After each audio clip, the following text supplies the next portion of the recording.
Tumeelewana eh? Kwa hiyo tunapozisoma hadithi hizi kwamba Mtume sallallahu alaihi wasallam, makundi katika umma huu wa Muhammad, watu watagawanyika kwenye makundi 73. Kundi moja litakwenda peponi na makundi 72 yatakwenda motoni. Haya ni maneno ya Mtume Muhammad sallallahu alaihi wasallam, hayafutiki ngo. Piga kelele utakapopiga, lakini hayatafutika. Wewe ni kujitafuta tu umo.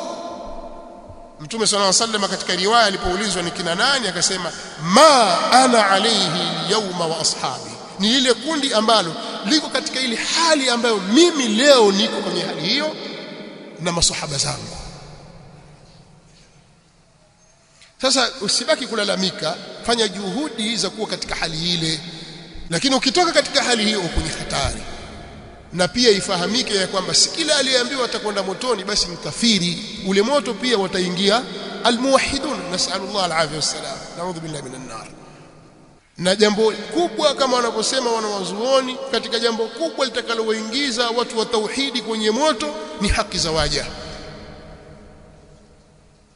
huququn nas, huququl ibad. Wewe kweli ni mtu wa tauhidi, waswali, wafunga, lakini hukuku, haki za watu ni katika vitu vitakavyoingiza watu wengi motoni.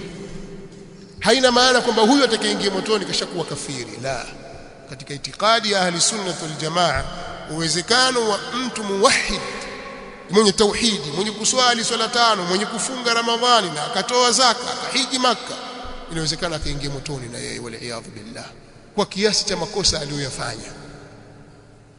Sasa yapo katika makundi hayo ni makundi ya watu wa tauhid, lakini wamekhalifu njia kwa sababu ya bid'a zao, wakastahiki kuingia motoni. Kwa sababu ya maasi yao wakastahiki kuingia motoni.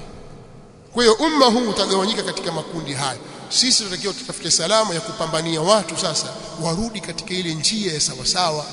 Ndio juhudi tunayoifanya, kwamba watu wasife ile waislamu wa kweli, waislamu walioshikamana na njia ya Mtume Muhammad sallallahu alaihi wasallam na njia ya maswahaba zake. Hiyo ndio juhudi kubwa tunayopambana nayo katika umma huu.